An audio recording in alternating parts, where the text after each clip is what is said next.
Hello guys, welcome back to desert tekkers entertainments. ഇന്ന് നമ്മളോടൊപ്പം അതിഥിയെ കുറിച്ച് പറയാനാണെങ്കിൽ ഏകദേശം 40 വർഷമായി നമ്മൾക്ക് 50-ൽ പരം സിനിമകൾ സമ്മാനിച്ച നമ്മുടെ സ്വന്തം സ്ക്രിപ്റ്റ് റൈറ്ററാണ് ശിവറാം നാരായണ സ്വാമി എന്നാണ് അദ്ദേഹത്തിന്റെ പേര്. ഒരു പക്ഷെ അങ്ങനെ പറഞ്ഞാൽ ആർക്കും അദ്ദേഹത്തിന് മനസ്സിലാവില്ല. പക്ഷേ ഒരു അടിപൊളി ബിജിഎം ഉണ്ട്. ഈ ഒരൊറ്റ ബിജിഎം മതി നമുക്ക് ഇദ്ദേഹം ആരാണെന്ന് മനസ്സിലാക്കാൻ. മറ്റാരുമല്ല, ഇന്ന് നമ്മുടെ സ്വന്തം എസ്.എൻ. സ്വാമി സാറാണ് നമ്മുടെ ഈ ഒരു ഇന്റർവ്യൂവിൽ അതിഥിയായിട്ട് വന്നിരിക്കുന്നത്. നമസ്കാരം സാർ, എന്തൊക്കെയുണ്ട് സാർ വിശേഷം? നല്ല വിശേഷം. അപ്പം നമ്മള് ഇപ്പൊ 2026 തുടക്കമായിട്ടേ ഉള്ളൂ. അപ്പം പുതിയ മൂവീസ് എന്തെങ്കിലും സാർ പ്ലാനിങ് ഉണ്ടോ? പുതിയ മൂവീസ് അല്ലാണ്ട് വേറെ ഒരു പ്ലാനിങ്ങും ഇല്ലല്ലോ. നമുക്ക് ആകെപ്പാട് അറിയാവുന്നൊരു ജോലി എഴുത്താം. അപ്പൊ ഒരു 3-4 എഴുതിക്കൊണ്ടിരിക്കുകയാണ്. അതിലേതായിരിക്കും ആദ്യം തുടങ്ങാന്ന് ഇപ്പൊ പറയാൻ പറ്റില്ല. ഓക്കെ, അപ്പൊ നമ്മളെല്ലാരും എപ്പോഴും ഉള്ളതുപോലെ എപ്പോഴും സാറിന്റെ മൂവീസിന് വേണ്ടിയിട്ട് വെയിറ്റിംഗ് ആണ്. അപ്പൊ ഏത് ജോണറുള്ള മൂവിയാ? നമുക്ക് എന്തെങ്കിലും ഒരു ക്ലൂ തരുമോ? അങ്ങനെ പറയാൻ പറ്റില്ല. നമ്മളിപ്പോ എഴുതി തീർന്നാൽ ആ എഴുതി തീർന്ന കഥയുടെ ഒരു കണ്ടന്റ് വെച്ച് നമ്മൾ ഒരു പ്രൊഡ്യൂസറോട് നമ്മൾ പറയും. പ്രൊഡ്യൂസർക്ക് അത് ഇഷ്ടപ്പെട്ടാൽ അതിനനുസരിച്ചിട്ടുള്ള ആർട്ടിസ്റ്റ്, അതിനനുസരിച്ചുള്ള ടെക്നീഷ്യൻ. എന്നും അങ്ങനെ എൻ്റെ പതിവ് അങ്ങനെയാണ്. ഞാനങ്ങനെ ഫിക്സഡ് ആയിട്ട് ഒരു കഥ തീരുമാനിച്ച് കഥ എഴുതി അല്ലാതെ ഒരാൾ എന്ന് പറയുമ്പോൾ ഒരു കഥ ഉണ്ടാക്കിയത് വളരെ ചുരുക്കമേ ഉള്ളൂ. അപ്പം നമുക്ക് എസ്.എൻ. സ്വാമി സാർ ഇപ്പൊ 40 വർഷമായിട്ട് ഇൻഡസ്ട്രിയിലുണ്ട്. അപ്പം ഇതിന്റെ ഒരു സ്റ്റാർട്ടിങ് ഫേസ് എങ്ങനെയായിരുന്നു? അതായത് എല്ലാവർക്കും, ഏത് റൈറ്റേഴ്സ് ആയിക്കോട്ടെ, ഈ എന്റർടൈൻമെന്റ് ഫീൽഡിൽ നിൽക്കുന്ന എല്ലാവർക്കും ഒരു സ്റ്റാർട്ട് കിട്ടാനാണ് ഏറ്റവും വലിയ ബുദ്ധിമുട്ട്. അപ്പൊ സാറിന്റെ ഒരു സ്റ്റാർട്ടിങ് അതെങ്ങനെയായിരുന്നു? സ്റ്റാർട്ട് എന്ന് പറഞ്ഞാൽ എന്നെ സംബന്ധിച്ച് എനിക്ക് ഒട്ടും പ്രയാസമില്ലാത്തൊരു കാര്യമാണ്. കാരണം ഞാൻ ആദ്യം തുടങ്ങിയ സിനിമ മുതൽ ഒരു പ്രൊഡ്യൂസർ എനിക്കുണ്ടായിരുന്നു. ഒരാളല്ല, ഒരു പ്രൊഡ്യൂസർ ഉണ്ടാവും. അപ്പൊ അവരുടെ താല്പര്യവും എൻ്റെ താല്പര്യവും കൂടെ യോജിക്കുന്നതായിരുന്നു കൂടുതലും. അപ്പോൾ പിന്നെ ഈ പറഞ്ഞ പോലെ നമ്മളൊരു എഴുതി തിരക്കില്ലാത്ത വിജയമൊക്കെ സമ്പാദിച്ചപ്പോൾ ആർട്ടിസ്റ്റിന് ഡേറ്റ് കിട്ടാൻ പ്രയാസമില്ലായിരുന്നു. അപ്പോൾ ഇൻഡസ്ട്രിയിൽ സജീവമായി നിൽക്കാൻ വേണ്ട എല്ലാ ഘടകങ്ങളും എനിക്കുണ്ടായതാണ് എൻ്റെ എക്സിസ്റ്റൻസിൻ്റെ കാരണം. തുടക്കം അങ്ങനെ തന്നെയാണ്. തുടക്കം എന്ന് പറഞ്ഞാൽ ഞാനിപ്പോൾ പോയിട്ട് ഒരു കഥ പ്രൊഡ്യൂസറെ അന്വേഷിച്ച് പോവുകയോ ഇല്ലെങ്കിൽ ഒരു ആർട്ടിസ്റ്റിനെ അന്വേഷിച്ച് പോവുകയോ ഒന്നും ഉണ്ടായിട്ടില്ല. അതായത് നടക്കാൻ വേണ്ടി അന്വേഷിച്ചു പോവുക കേട്ടോ, അങ്ങനെ ഉണ്ടായിട്ടില്ല. അല്ല, ആദ്യമേ ഇപ്പം ഒരു പ്രൊഡ്യൂസർ ഉണ്ടായിരുന്നു എന്ന് പറഞ്ഞു. അപ്പൊ നമ്മുടെ ഒരു സ്റ്റോറി കേട്ടാലാണല്ലോ നെക്സ്റ്റ് സ്റ്റെപ്പ് ആണല്ലോ പ്രൊഡ്യൂസർ ഉണ്ടാവുന്നത്. എന്റെ പ്രൊഡ്യൂസർ എന്നോട് ചോദിച്ചു, സ്വാമി എന്റെ കൂടെ ഉണ്ടെങ്കിൽ സിനിമ എടുക്കാൻ ഞാൻ റെഡിയാന്നാ പറഞ്ഞത്. അതിനു മുമ്പ് എന്തെങ്കിലും എഴുതിയിട്ടുണ്ടോ? ഒന്നും എഴുതിയിട്ടില്ല. അപ്പൊ അങ്ങനെ ഒരു പ്രൊഡ്യൂസർ എന്തുകൊണ്ടായിരിക്കും പറഞ്ഞതെന്ന് ആലോചിച്ചിട്ടുണ്ടോ? എന്റെ പേരിൽ വിശ്വാസം ഉണ്ടാവും. നമുക്കൊരു പണം പിടിക്കാമെന്ന് പറഞ്ഞു, സ്വാമി ഉണ്ടെങ്കിൽ റെഡി എന്ന് പറഞ്ഞു. അതാണ് ചാമരം. പിന്നെ ഞാൻ അതിന് പറ്റിയ ഒരു കഥ ഞാൻ തേടിയെടുത്തു. അതിന് പറ്റിയ ഡയറക്ടറെ ഭരതനെ ഫിക്സ് ചെയ്തു. അതിന് പറ്റിയ ആർട്ടിസ്റ്റ് പ്രതാപ് പുത്തൻ, നെടുമുഴുവൻ തുടങ്ങിയ സരീന വഹാബ് അവരൊക്കെ ഫിക്സ് ചെയ്യുന്നു. പിന്നെ എല്ലാം ഒരു കൂട്ടി യോജിച്ച ഒരു പ്രവർത്തനമായിരുന്നു. പല ഇന്റർവ്യൂസിലും നമ്മൾ കേട്ടിട്ടുണ്ട്, ആദ്യത്തെ ഒരു സ്റ്റോറി പുറത്ത് വന്ന, അതായത് സിനിമ പുറത്ത് വന്നതിന് ശേഷമാണ് വീട്ടില് അച്ഛനും അമ്മയും ഒരു എഴുത്തുകാരനാണെന്ന് അറിഞ്ഞത്. അതുവരെ എന്റെ വീട്ടിൽ ആദ്യത്തെ കഥ കഴിഞ്ഞിട്ട് അറിഞ്ഞില്ല. ഒരു 5-8 സിനിമ കഴിഞ്ഞപ്പോ തന്നെയാണ് എസ്.എൻ. സ്വാമി ഞാനാണെന്നാണ്. ആ പേര് അവര് കേട്ടിട്ടുണ്ടാവും. സിനിമ കാണുന്ന, പക്ഷെ ഞാൻ സിനിമ എഴുതുന്ന എസ്.എൻ. സ്വാമിയാണെന്ന് അറിയണത് കുറെ നാൾ കഴിഞ്ഞിട്ട്, 8-9 പടം കഴിഞ്ഞപ്പോ തന്നെയാണ്. അപ്പം തോന്നിയിട്ടില്ലേ ഒരിക്കലെങ്കിലും എന്റെ സിനിമയാണ് ഇതെന്ന് അച്ഛനോടോ അമ്മയോടോ ഒന്നും പറഞ്ഞിട്ടില്ല. എനിക്ക് പേടിയുണ്ടായിരുന്നു അവർക്ക് ഇഷ്ടമാകുമെന്നൊക്കെ, പക്ഷെ അതൊന്നും ഉണ്ടായില്ല. അവർക്ക് ഹാപ്പി ആയിരുന്നു. അപ്പൊ അച്ഛനും അമ്മയും സിനിമയൊക്കെ കാണുന്ന അങ്ങനെയൊക്കെ അങ്ങനെ വളരെ റെഗുലർ ആയിട്ടൊന്നും പോയില്ല, വല്ലപ്പോഴൊക്കെ സിനിമ കാണും. മകന്റെ ഏതെങ്കിലും സിനിമ കണ്ടിട്ട് അടിപൊളി സിനിമ ആയിരുന്നു എന്നുള്ളൊരു റിവ്യൂ എപ്പോഴേലും പറഞ്ഞിട്ടുണ്ടോ അച്ഛനോ അമ്മയോ? ഇല്ല പറഞ്ഞിട്ടില്ല. അങ്ങനെ ഭക്തിപ്പടങ്ങളാ കൂടുതൽ കാണുന്നത്. ഓ, അപ്പം അച്ഛന്റെ അമ്മയുടെയും കൂടെ പോയി ഏതാണ് സാറിന്റെ തന്നെ ഒരു ഫസ്റ്റ് മൂവി കണ്ടത്? ഉണ്ടാവും, വളരെ ചെറുപ്പത്തിൽ, എനിക്ക് ഓർമ്മയില്ല കൃത്യം. അതല്ല, സാറിന്റെ ഒരു മൂവി അച്ഛനും അമ്മയായിട്ട് പോയി ഒരുമിച്ച് കണ്ടിട്ടുണ്ടോ? കണ്ടിട്ടില്ല. അയ്യോ, ഇത്രയും സിനിമകൾ എഴുതിയിട്ട് കണ്ടിട്ടില്ല. അയ്യോ, അത് അവര് പോയിരുന്നു സെപ്പറേറ്റ് ആയിട്ട്, ഞാൻ സെപ്പറേറ്റ് ആയിട്ട്. ഞാൻ മദ്രാസിൽ എല്ലാം കാണുമായിരുന്നല്ലോ. ഇവിടെ ഒന്ന് തിയേറ്ററിൽ അങ്ങനെ പോയി കണ്ടത് വളരെ ചുരുക്കം. മദ്രാസിലായിരുന്നു ആ ടൈമിലൊക്കെ? എല്ലാം മദ്രാസിലായിരുന്നു. ഇവിടുന്ന് ഷൂട്ടിംഗ് കഴിഞ്ഞ് മദ്രാസിലേക്ക് പോയാൽ ബാക്കി പടം ഫസ്റ്റ് കോപ്പി ആയിട്ട് വരുള്ളൂ.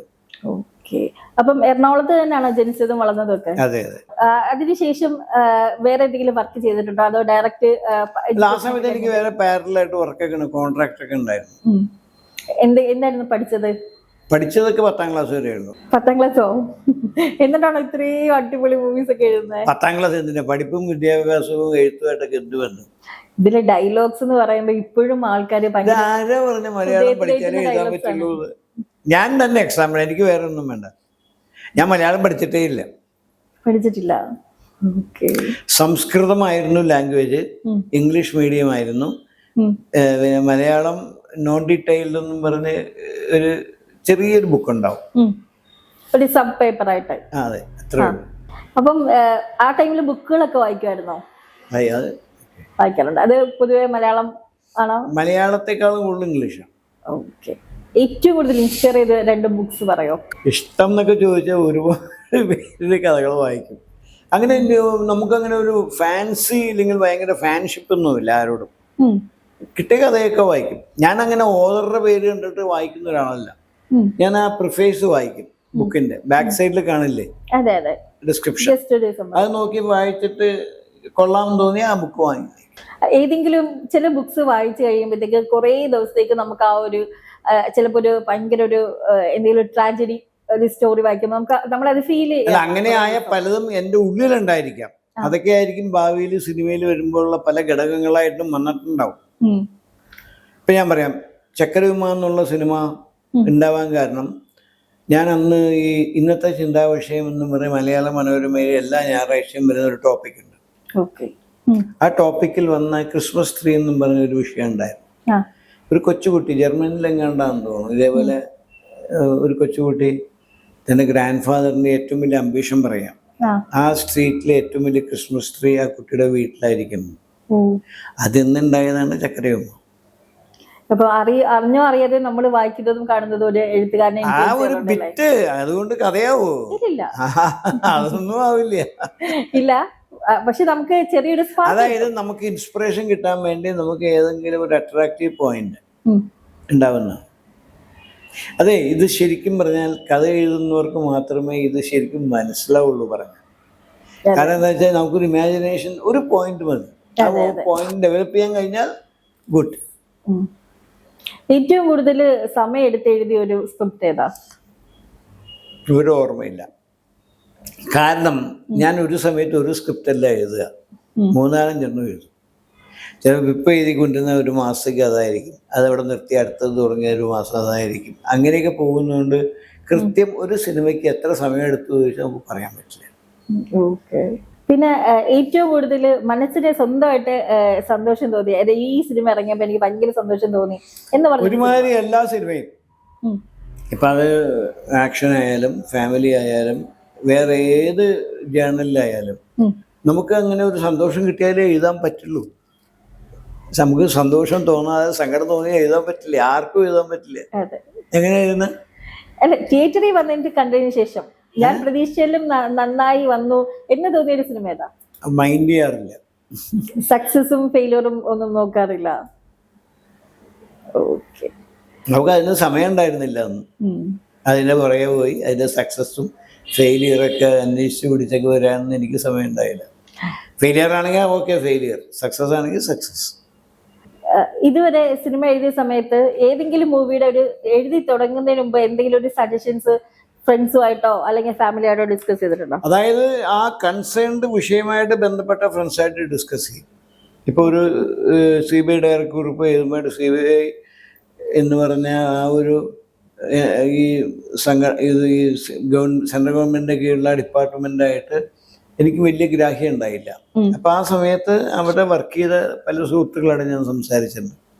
എങ്ങനെയൊക്കെയാണ് അവരുടെ രീതി, എങ്ങനെയൊക്കെയാണ് അവരുടെ മോഡസ് ഓപ്പറandi, അതൊക്കെ ചോദിച്ചു മനസ്സിലാക്കിയിട്ടുണ്ട്. അപ്പൊ ഈ ക്രൈം റിലേറ്റഡ് ആയിട്ടുള്ള സ്റ്റോറീസ് ഒക്കെ എഴുതുമ്പോൾ അവരെ ഒരു ഹെൽപ്പ് നേടിയിട്ടുണ്ടോ? ഞാൻ ക്രിമിനലിനെ പോയി അതാണോ പറഞ്ഞത്? ക്രിമിനലിനോട് കണ്ട് സംസാരിച്ചോ? അതല്ല, CBIയിൽ ഫ്രണ്ട്സ് ഒക്കെ ഉള്ളപ്പോൾ നമ്മള് ചോദിക്കുമല്ലോ, ഈ കേസ് വന്നു കഴിഞ്ഞാൽ ഇത് എങ്ങനെയായിരിക്കും ഹാൻഡിൽ ചെയ്യുന്നത്, അങ്ങനെയൊക്കെ ചോദിച്ചിട്ടുണ്ടോ? അതൊക്കെ നമ്മൾ സ്വയം നമുക്ക് ഇമാജിനേഷൻ കിട്ടുമെന്ന് മാത്രമേ ഉള്ളൂ. ആ തരം കാര്യം നമുക്ക് ഒരാൾ ചോദിക്കാനും പറ്റില്ല. ഒരാളും നമുക്ക് ഒരു പർട്ടിക്കുലർ ഇഷ്യൂ ആയിട്ട് ചോദിക്കാൻ പറ്റില്ല, ജനറലൈസ് ചെയ്ത് ചോദിക്കാൻ മാത്രമേ പറ്റുള്ളൂ. പിന്നെ പൊതുവെ കേട്ടുവരുന്നതാണ് പല അമ്പലത്തറയിലെ മോഷണങ്ങൾക്കും വഴികാട്ടിയായത് SM സ്വാമിയാണെന്ന്. അത് വേറൊന്നുമല്ല, ചക്കേരക്ക് വെച്ചിട്ട് അങ്ങനെയല്ല. ആ സെയിം സംഭവം രവിപുരം അമ്പലത്തിൽ നടന്നു. നടന്നിട്ട് അവരവിടെ എങ്ങനെയാണ് കണ്ടുപിടിച്ചത്. അതെ. അപ്പോൾ അവർ ഈ കണ്ടുപിടിക്കുമ്പോൾ അവർക്ക് മനസ്സിലായി ഈ ചക്കമുളഞ്ചി ഉപയോഗിച്ചിട്ട് ഇങ്ങനെ അകത്തിട്ടിട്ട് വലിച്ചെടുക്കുന്ന സംഭവം കണ്ടുപോയി. അതാണ് എങ്ങനെ എഴുതാൻ കാരണം. അപ്പം ഇത് പക്ഷേ ഇന്ന് ആ ഒരു ഇൻസിഡന്റ് നടന്നപ്പോൾ അത് അറിഞ്ഞത് വളരെ കുറച്ച് ആൾക്കാരാണ്. പക്ഷെ സിനിമ ഇറങ്ങിയപ്പം ഇങ്ങനെ ഒരു പിന്നെ എവിടെ കേട്ടു ഇങ്ങനെ ആരെങ്കിലും ആ സിനിമ കണ്ടിട്ട് ഞാൻ അതിൽ ഉൾക്കൊണ്ട് പ്രചോദനം ഉൾക്കൊണ്ട് ഞാൻ കക്കാൻ പോയെന്ന് ആരെങ്കിലും പറഞ്ഞു? അല്ല, ഒരുപാട് ആൾക്കാർ ഇപ്പൊ എനിക്കതൊരു പുതിയ അറിവാണ്. അങ്ങനെ വേണ്ട, അങ്ങനെ ഹോൾസെയിലായിട്ട് പറയണ്ട. എവിടെയെങ്കിലും റീറ്റെയിൽ ആയിട്ട് കേട്ട അനുഭവം ഉണ്ടെങ്കിൽ പറ. ആരെങ്കിലും അങ്ങനെ ഒരു അനുഭവം പറഞ്ഞതായിട്ടുണ്ടെങ്കിൽ പറയും. ഞാനിങ്ങനെ ആ സിനിമ കണ്ടപ്പോൾ എനിക്ക് തോന്നി ഇതേപോലെ പൈസ കക്കാമെന്ന്. അങ്ങനെ നിങ്ങൾ കേട്ടിട്ടുണ്ടെങ്കിൽ then I will be feeling sorry for it. അല്ലാണ്ട് ഉദ്ദേശം വെച്ചിട്ടോ ഇല്ലെങ്കിൽ ഒരു ഹോൾസെയിലായിട്ടോ ഒന്നും പറയണ്ട. അല്ല, എനിക്കങ്ങനെ ഫീൽ ചെയ്തോ, അയ്യോ ഇത് ഇത്ര ഈസി ആയിരുന്നോ?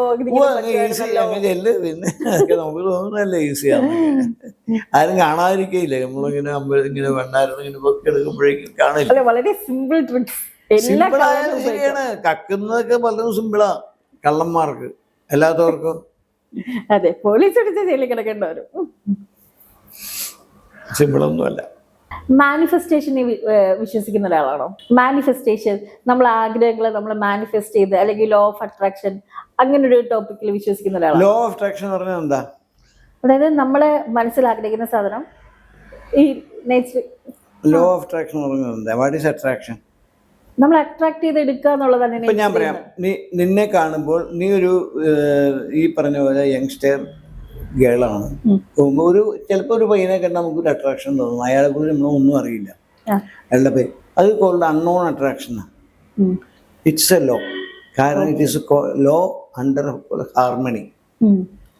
നമ്മൾ ഒന്നാമത് ഇതിനകത്ത് ബേസിക്കലി ഫണ്ടമെന്റലി മനസ്സിലാക്കി നമ്മളൊക്കെ എനർജിയാണ്. ഈ കാണുന്ന ഫിസിക്കൽ ബോഡി ആയാലും സംസാരിക്കുന്ന ഭാഷയായാലും സംസാരിപ്പിക്കുന്ന ഭാഷയായാലും സംസാരിപ്പിക്കുന്ന മനസ്സായാലും എന്തായാലും ഇതെല്ലാം എനർജിയാണ്. എനർജിക്ക് ഒരു ഹാർമണി ഉണ്ട്. ഇപ്പം നമ്മളിപ്പോൾ ഈ ഇലക്ട്രിസിറ്റിയുടെ കറണ്ട് തന്നെ രണ്ട് നെഗറ്റീവും പോസിറ്റീവും തമ്മിൽ ഒരേ മെത്തേഡിലുള്ള ഇല്ലെങ്കിൽ കൂടിച്ചേരുന്ന എനർജി കൂട്ടിഘടിപ്പിച്ചാലേ കറണ്ട് ഉണ്ടാവുള്ളൂ. അല്ല ഡിഫറെൻറ്റ് വോൾട്ടേജും ഡിഫറെൻറ്റ് ആംബിയറും ഡിഫറെൻറ്റ് ഇതുമുള്ള കറണ്ട് ഘടകങ്ങൾ തമ്മിൽ കൂട്ടി യോജിപ്പിച്ച കറണ്ട് ഉണ്ടാവില്ല, പൊട്ടിത്തെറി ഉണ്ടാവും, ചിലപ്പോൾ റിപ്പൾഷൻ ഉണ്ടാവും അല്ലേ? സെയിം. ഇപ്പൊ വെള്ളം എങ്ങനെ ഉണ്ടാവണേ? വെള്ളം എങ്ങനെ ഉണ്ടാവണേ? വെള്ളം എങ്ങനെ ഉണ്ടാവണമെന്ന് അറിയില്ല നിങ്ങൾക്ക്? പച്ചവെള്ളം എങ്ങനെ ഉണ്ടാവും? What is the formula of water? H2O, hydrogen and oxygen. രണ്ട് എലമെന്റ്സ് അല്ല, H2O. ഹൈഡ്രജനും ഓക്സിജനോട് കൂടി ചേർന്ന് ഹൈഡ്രജന്റെ രണ്ട് മോളിക്യൂളും ഒരു മോളിക്യൂളുടെ ഒരു പ്രത്യേക പ്രഷറിൽ കൂടി ചേർന്നാൽ it will produce a third matter called water. ആണോ? Because that is a harmony. എന്ന് വെച്ചിട്ട് ഇപ്പൊ വെള്ളവും ഓയിലും കൂടെ കൂടി ചേരില്ല. വെള്ളവും വെള്ളത്തിനോട് യോജിക്കുന്ന വസ്തുക്കളായിട്ട് വെള്ളം കൂടി ചേരുള്ളൂ. ഇതെല്ലാം ഹാർമണിയാണ്. ഇപ്പൊ ഓയിൽ മോശമായിട്ടല്ല, ഓയിൽ ചീത്തയല്ല. ഓയിൽ ഉപയോഗിക്കുന്ന ഒരുപാട് കാര്യങ്ങളുണ്ട്, പക്ഷെ അത് വെള്ളമായിട്ട് കൂടി ചേരില്ല.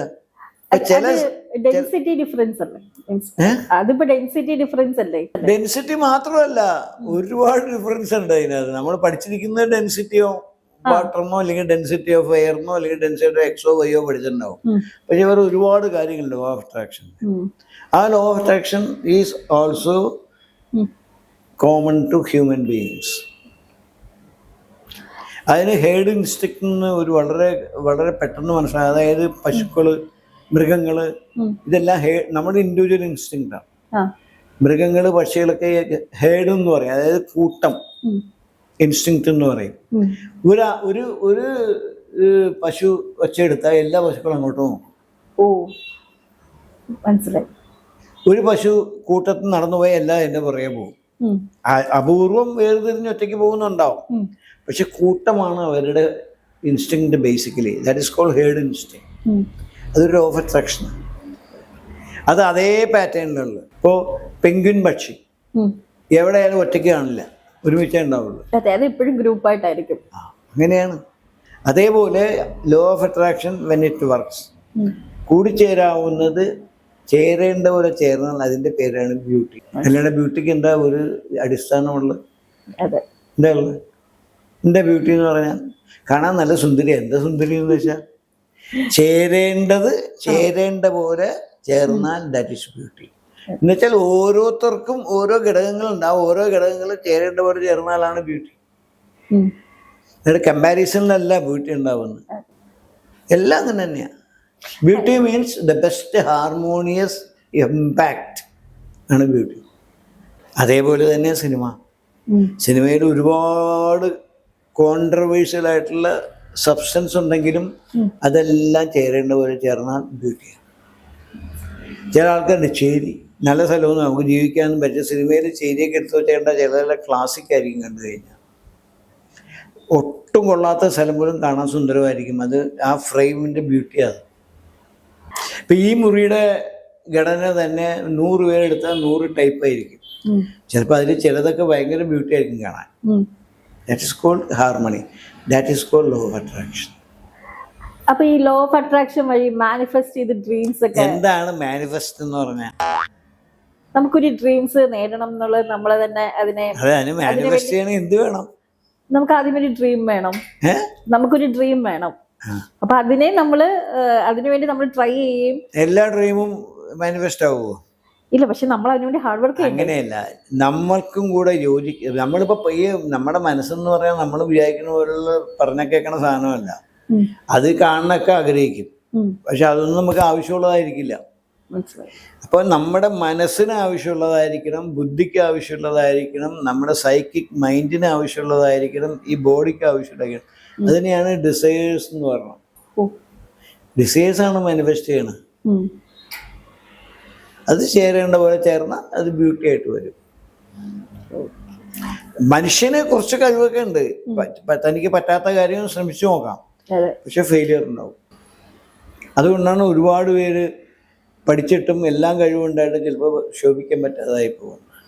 ചില ആൾക്കാർക്ക് ഒരു പഠിത്തവും വേണ്ട, ഒന്നും വേണ്ട, പക്ഷെ അവർ ശോഭിക്കും. ഈ അതേപോലെ തന്നെ ഇത് പറഞ്ഞപ്പോൾ ചോദിക്കാൻ പറ്റിയതാണ്, ഈ ഇൻഡസ്ട്രി നമുക്ക് സസ്റ്റെയിൻ ചെയ്ത്, അതായത് ഒരു സിനിമയൊക്കെ ചെയ്യാൻ എല്ലാവർക്കും ഓക്കെ ആയിരിക്കും, പക്ഷെ സസ്റ്റെയിൻ ചെയ്ത് നിന്ന് പോകാനാണ് പാട്. അതിന് ഏറ്റവും വലിയൊരു ഫാക്ടർ ലക്ക് കൂടെ ഉണ്ടെങ്കിലാണ് നമുക്ക് ഈ ഒരു മേഖലയിൽ നിന്ന് പോകാൻ പറ്റുന്നതെന്ന് പറയാം. എത്രത്തോളം ശരിയാണ്?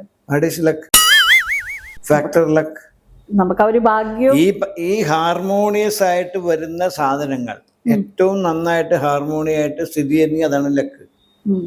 ആ പോരാത്ത ഹാർമോണിയസ് ആക്കാനാണ് നമ്മൾ ദൈവങ്ങളോടൊക്കെ പ്രാർത്ഥിക്കുന്നത്. കാരണം ചിലപ്പോൾ ചിലത് വിചാരിച്ച പോലെ അങ്ങോട്ട് ശരിയാവണില്ല.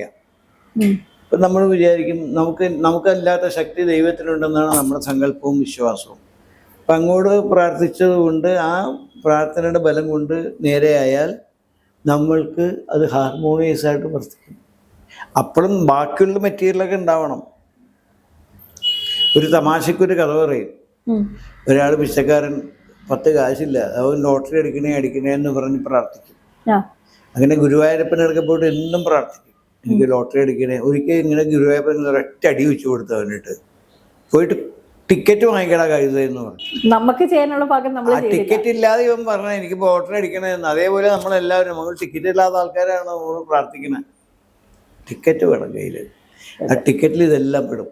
ഏതെങ്കിലും സ്വന്തം മൂവിയിൽ ഒരുപാട് ക്യാരക്ടേഴ്സ് ഉണ്ട്, അപ്പൊ ഏതെങ്കിലും ഒരു ക്യാരക്ടറിന്റെ മാനറിസംസ് സ്വന്തമായിട്ട് എപ്പോഴെങ്കിലും ഒരു മിറർ ചെയ്ത് നോക്കിയിട്ടില്ല? എന്തു ഇത്രയും ലേറ്റ് ആയത് ആക്ട് ചെയ്യാൻ? ആക്ടിങ്ങിൽ വലിയ താല്പര്യമില്ലാത്തതുകൊണ്ട് ആണെങ്കിൽ എനിക്ക് എൻ്റെ ഏത് സിനിമയുടെ കഴിക്കാൻ വേണ്ടി. സ്വന്തം മൂവിയിൽ അഭിനയിക്കാതെ വേറൊരു മൂവിയിൽ അഭിനയിച്ചിട്ടില്ല. പുതിയ നിയമം എന്ന് പറഞ്ഞ സിനിമയിൽ അഭിനയിച്ചിട്ടുണ്ട്. അത് അങ്ങനെ എനിക്കൊരു താല്പര്യം തോന്നിയിരുന്നെങ്കിൽ ഞാൻ എന്നെ അഭിനയിച്ചു തുടങ്ങിയ വേണ്ട എന്നുള്ള അങ്ങനെ താല്പര്യം ഉണ്ടായില്ല, അതുകൊണ്ട് അഭിനയിച്ചില്ല.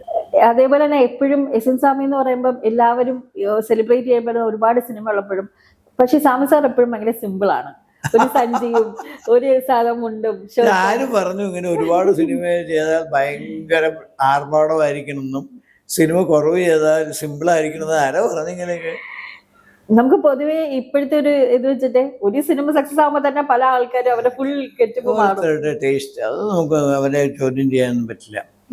അവരവരുടെ ഇഷ്ടപ്രകാരമാണ് അങ്ങനെ. അതിന് ആർഭാടെന്ന് വേറെ പുറത്തുള്ളവർ പേരിട്ട് അതിനെന്താർത്ഥം? അത് അവരുടെ ഇഷ്ടം, അവരുടെ choice. They have got freedom of choice. ഈ ക്രൈം റിലേറ്റഡ് സിനിമ എഴുതുന്നുണ്ട്, ആരെങ്കിലും പറഞ്ഞിട്ടുണ്ടോ എന്തുകൊണ്ടാണ് സംസാർ ഇതേപോലെ ഈ ക്രൈം റിലേറ്റഡ് മൂവി മാത്രം ഇങ്ങനെ സ്പെസിഫൈ ചെയ്ത് എഴുതുന്നത് എന്നുള്ള? അങ്ങനെയൊന്നുമില്ല. ക്രൈം മൂവി ആവാൻ കാരണം എനിക്കൊരു ചെറിയ ബ്രാൻഡായി പോയി. അതെ, അത് നാച്ചുറലി വരും. ഇപ്പൊ ഞാൻ പോയിട്ട് പിന്നെ ഭയങ്കര അൾട്രാ സെന്റിമെന്റൽ കഥ ചെയ്ത് ഇത് സാമിയുടെ സിനിമ സുഖമായില്ല എന്ന് പറയും. കാരണം അത് ഞാൻ തന്നെയാണ് കുറ്റവാളി. ഞാൻ അങ്ങനത്തെ സിനിമയല്ല അവരെ കാണിച്ചു കൊടുത്തിരിക്കുന്നതും അവരിഷ്ടപ്പെട്ടതും ഹിറ്റായതും എൻ്റെ വേറൊരു ചാനലിൽപ്പെട്ട സിനിമയാണ്. ഞാൻ അത് കണ്ടവാനം അതിൽ നിന്നും വിട്ടുമാറി ഞാൻ വേറെ ചെയ്യുമ്പോൾ ചിലപ്പോൾ അവർ സ്വീകരിച്ചൊന്നും വരില്ല. ഇല്ലെങ്കിൽ അതിനേക്കാളൊക്കെ നന്നായാൽ സ്വീകരിക്കുമായിരിക്കും. ഇതൊന്നും നമുക്കൊന്നും മുൻകൂട്ടി പറയാൻ പറ്റില്ല. അതിനാ പറയണ എല്ലാത്തിനും ഹാർമണി ഈസ് ഇമ്പോർട്ടൻറ്റ്. ഏറ്റവും കൂടുതൽ സിനിമ ചെയ്തത് മമ്മൂക്കയായിട്ടാ. അപ്പൊ മമ്മൂക്കയായിട്ടുള്ള ഒരു എങ്ങനെ ഫ്രണ്ട്ഷിപ്പ്? പിന്നെ ഫ്രണ്ട്ഷിപ്പ് ഇല്ലാണ്ട് ഇത്ര സിനിമ എഴുതാൻ പറ്റും? അതെ, ഇപ്പോഴും നല്ല രീതിയിൽ ഇപ്പൊ അങ്ങനെ മമ്മൂക്കയായിട്ട് ഞങ്ങൾ എല്ലാവരും സിനിമയിൽ വന്ന് ഏതാണ്ട് ഒരേ കാലഘട്ടത്തിലാണ്. അന്ന് മുതലേ കണ്ടുപരിചയവും ഇഷ്ടവും പല സിനിമയിൽ വർക്ക് ചെയ്തതൊക്കെ നാച്ചുറലി ഫ്രണ്ട്ഷിപ്പ് ഉണ്ടാവില്ലേ? അതേപോലെ കെ മധുസാറുമായിട്ട് ഒരു സിനിമ ഇനി എസ് എൻ സ്വാമി കെ മധുസാർ എന്നുള്ള കോമ്പിനേഷനിൽ ഒരു സിനിമ ഇനി ഞങ്ങൾക്ക് പ്രതീക്ഷിക്കാവോ? പറയാം. ഇതാണ് ഞാൻ പറയാം, നമുക്ക് മുൻകൂട്ടി ഒന്നും പറയാൻ പറ്റില്ല. കാരണം ഇതെല്ലാം ആക്സിഡന്റിലാണ്. ഞാൻ പറഞ്ഞില്ല മുമ്പ് ഒരാൾ വന്നിട്ട് ഞാൻ ഇങ്ങനെ ഒരു കഥയുണ്ടാക്കി പറഞ്ഞ് കഥയുണ്ടാക്കിയിട്ട് പിന്നെ അയാൾ പറഞ്ഞ ഒരാളെ കേൾപ്പിച്ച് അങ്ങനത്തെ ഒരു ഫോർമാലിറ്റീസ് എനിക്ക് ഇതുവരെ ഉണ്ടായിട്ടില്ല. നാളത്തെ ഒരു സിനിമയ്ക്ക് പറ്റിയ ആളും മധുവാണെങ്കിൽ മധുവായിട്ട് ചെയ്യും. അതുപോലെ തന്നെ നമ്മുടെ സിനിമയിൽ മോസി ഈശോ എന്നുള്ള ഒരു പേര് വരുന്ന ആ ഒരു ക്ലൈമാക്സ്, അത് ആ മൂവിയിൽ കൊണ്ടുവന്ന ആ ഒരു ട്വിസ്റ്റ്. കാരണം അത്രയും നേരം നമ്മുടെ ഫ്രണ്ടില് ആ ഒരു കൊലപാതകം ഉണ്ടായിട്ട് പോലും നമുക്കത് മനസ്സിലാക്കാൻ പറ്റിയില്ല. ആ ഒരു സാധനം അത് എവിടുന്നാണ് കണ്ടുപിടിച്ചത്? ക്ലൈമാക്സ് അല്ല, അതൊരു ട്വിസ്റ്റ് ആണ്. കാരണം അത്രയും നേരം നമുക്ക് ആരും ചിന്തിക്കത്തില്ല ഈ ഒരു പേരാണോ. അതായത് നമുക്ക് സിനിമ കഥ എഴുതിക്കൊണ്ടിരിക്കുമ്പോൾ സ്ക്രിപ്റ്റ് എഴുതിക്കൊണ്ടിരിക്കുമ്പോൾ നമുക്കൊരു സംഭവം തോന്നും, ഇത് ഒത്തിരി കോംപ്ലിക്കേറ്റഡ് ആയിട്ട് വേണം കണ്ടുപിടിക്കാൻ. വെറുതെ പോകുന്നത് ഈസി ആയിട്ട് കണ്ടുപിടിക്കരുത്. അപ്പൊ അങ്ങനെ അത് എങ്ങനെയാണ് ആ ഇമാജിനേഷൻ ഉണ്ടായി എന്ന് ചോദിച്ചാൽ നമുക്ക് ഉത്തരം ഉണ്ടാവില്ല. എങ്ങനെ ഇമാജിനേഷൻ ഉണ്ടായി? അതായത് ഞാൻ ഇങ്ങനെ വായിക്കുമ്പോൾ ഒരർത്ഥം, അത് തന്നെ ഇൻവേർട്ടഡ് ആയിട്ട് വായിക്കുമ്പോൾ അർത്ഥം വേറെ ആയിരിക്കണം.